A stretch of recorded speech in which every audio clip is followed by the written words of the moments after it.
नमस्कार दोस्तों, technical skill knowledge channel में आपका स्वागत है। तो दोस्तों, आपका इंतज़ार हुआ कम।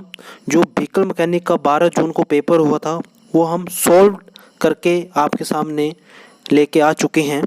तो दोस्तों, पहली यूट्यूब पे ये पहली वीडियो है जिसने व्हीकल मैकेनिक का जो 12 जून को पेपर हुआ है वो सॉल्व करके आपके सामने पेश किए गए हैं। तो ज़्यादा से ज़्यादा वीडियो को शेयर करें। जो बाकी के क्वेश्चन रह चुके हैं वो हम पार्ट 2 में डिस्कस करेंगे और ये हमारा पार्ट 1 है। तो ज़्यादा से ज़्यादा शेयर करें, ज़्यादा से ज़्यादा वीडियो को लाइक करें और जो भी आपके डाउट्स हैं वो कमेंट बॉक्स में कमेंट करके डिस्कस कीजिए। तो चलिए वीडियो को शुरू करते हैं। पहला प्रश्न है, क्लच कवर कहाँ फिट किया जाता है? तो दोस्तों, जो क्लच कवर होता है जिसके साथ प्रेशर प्लेट भी लगी होती है, जो बाहर लगता है, वो फ्लाई व्हील के साथ माउंट किया जाता है। तो इसका राइट आंसर होगा फ्लाई व्हील। अगला प्रश्न है, क्लच लाइनिंग किसकी बनी होती है? तो दोस्तों, जो क्लच लाइनिंग होती है वो एस्बेस्टोस धातु की बनाई जाती है। अगला प्रश्न है, ऑटोमोबाइल में कौन से गियर बॉक्स का प्रयोग किया जाता है? ऑप्शन है स्लाइडिंग मैश, कांस्टेंट मैश, सिंक्रोमैक्स या ऑल ऑफ दिस। तो ये तीनों ही हमारे ऑटोमोबाइल में प्रयोग किए जाते हैं। तो इसका जो राइट आंसर है option D, all of this. अगला प्रश्न है, डिफरेंशियल में बेवल पिनियन कितने होते हैं? तो दोस्तों, डिफरेंशियल में बेवल पिनियन एक ही होता है। कुछ मेरे भाई बोलेंगे कि गूगल में या इसका आंसर 2 होगा, तो नहीं, बेवल पिनियन आपके एक ही होता है और एक ही क्राउन व्हील होता है और सन और स्टार गियर आपके 2 होते हैं। तो जो बेवल पिनियन है वो एक ही होता है। तो option A is the right answer. अगला प्रश्न है, टायर में ज़्यादा हवा होने के कारण क्या प्रभाव पड़ेगा? दोस्तों, अगर टायर में ज़्यादा हवा है तो टायर सेंटर से आपका घिसेगा। तो इसका जो ये है राइट आंसर होगा। और अगर टायर में हवा कम है तो वो साइडों से घिसता है। अगला प्रश्न है, ब्रेक ड्रम की घिसावट किससे मापी जाती है? जो ब्रेक ड्रम की जो घिसावट होती है, अंदर की जो घिसावट हम चेक करते हैं वो हम वर्नियर कैलिपर से माप करते हैं। तो वर्नियर कैलिपर तो ऑप्शन नहीं था, तो इसका सिर्फ कैलिपर था। तो इसका C option is the right answer, calliper. अगला प्रश्न है, firing order of 4 cylinder engine. तो नॉर्मली जो हमारे फायरिंग ऑर्डर होता है इंजन का वो होता है 1 3 4 2, लेकिन इसमें 1 4 3 2 भी दिया था। तो ये भी हमारा फायरिंग ऑर्डर होता है 4 सिलेंडर इंजन में। अलग अलग मैन्युफैक्चर अपना अलग अलग फायरिंग ऑर्डर होता है। तो इसका जो राइट आंसर होगा वो होगा ऑप्शन डी, बी और सी दोनों। अगला प्रश्न है, 4 व्हील ड्राइव में कितने गियर बॉक्स होते हैं? तो दोस्तों, ज़्यादातर जो मेरे भाई हैं वो उसका ऑप्शन बी कर आए हैं 2, लेकिन जो 4 व्हील ड्राइव में जो गियर बॉक्स होते हैं वो एक ही होता है। और जो उसको डालने के लिए एंगेज फ्रंट व्हील ड्राइव या रेयर व्हील ड्राइव करने के लिए ट्रांसफर केस का उपयोग किया जाता है। अगला प्रश्न है, 4 व्हील ड्राइव में डिफरेंशियल कहाँ लगा होता है? तो 4 व्हील ड्राइव में आपका फ्रंट में भी डिफरेंशियल लगा होता है और रेयर में भी डिफरेंशियल लगा होता है, तभी इसको हम 4 व्हील ड्राइव कहते हैं। तो इसका जो राइट आंसर होगा वो होगा option C, front and rear. अगला प्रश्न है, हैंड ब्रेक किस पहियों में लगाई जाती है? तो दोस्तों, जो हैंड ब्रेक होती है वो आपकी पिछले पहियों में लगाई जाती है। तो option B, rear is the right answer. अगला प्रश्न है, एबीएस सिस्टम का क्या लाभ है? तो जो एबीएस होता है जिसकी फुल फॉर्म होती है एंटी लॉक ब्रेकिंग सिस्टम, तो इससे गाड़ी को स्किड होने से बचाया जाता है। तो इसका गाड़ी को स्किड होने से बचाना यही राइट आंसर है। अगला प्रश्न है, गैसोलीन इंजन किस प्रिंसिपल पे कार्य करते हैं? तो दोस्तों, मैं पहले बता दूं, जो ऑटो साइकिल है वो ही गैसोलीन इंजन पे कार्य करता है। तो A option is the right answer. और पेट्रोल भी ऑटो साइकिल पे कार्य करता है और डीजल साइकिल पर, और जो ब्रेंटन साइकिल है वो आपके जो एयरक्राफ्ट इंजन होते हैं उन पे कार्य करता है। अगला है, हेडलाइट किस आकार की होती है? तो जो हेडलाइट होती है वो पैराबोलिक या आयताकार की होती है। तो parabolic option A is the right answer.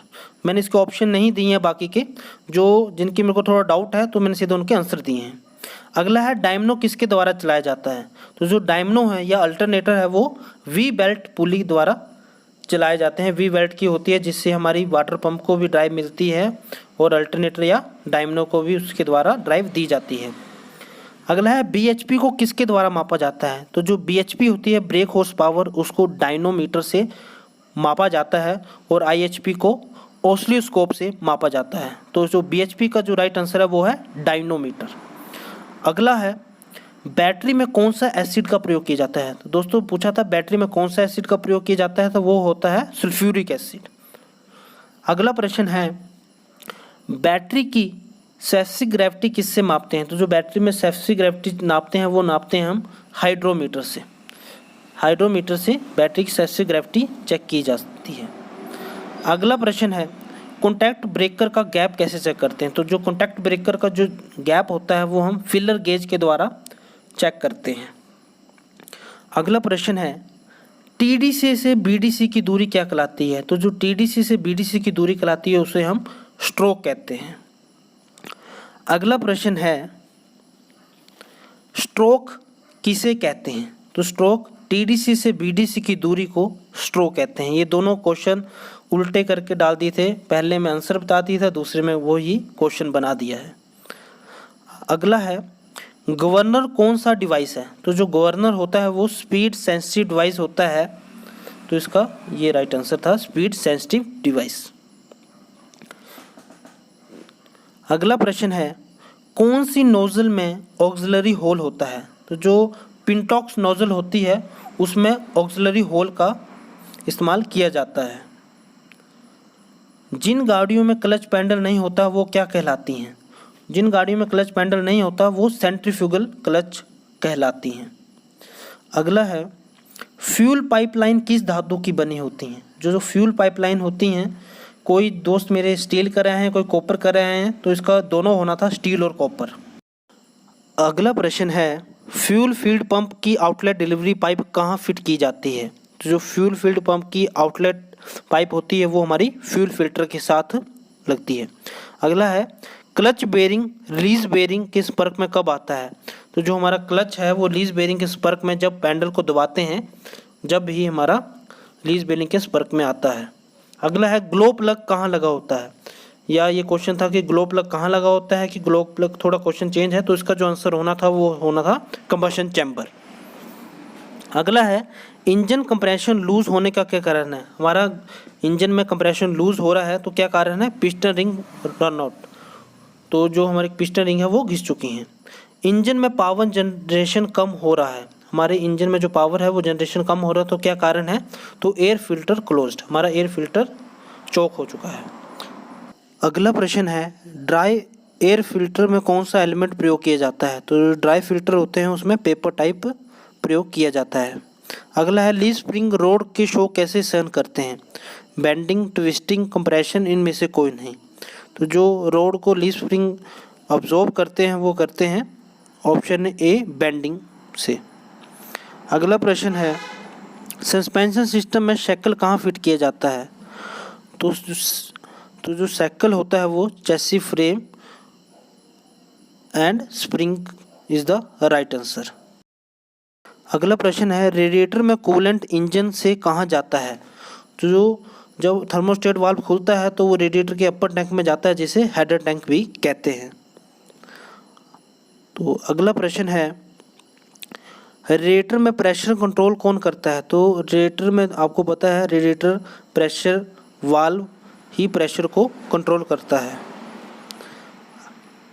अगला प्रश्न है ऑयल पंप किसके द्वारा चलाया जाता है? तो ये ऑयल पंप जो है हमारा केम शाफ्ट के द्वारा चलाया जाता है।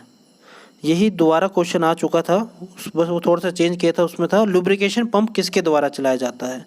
तो ये इसका भी आंसर केम शाफ्ट ही होगा। दोनों सेम क्वेश्चन थे। अगला है सुपर चार्जर का क्या कार्य है? तो दोस्तों ऑप्शन हमें याद नहीं है, लेकिन जो ऑल ऑफ दीज ही इसका राइट आंसर होगा।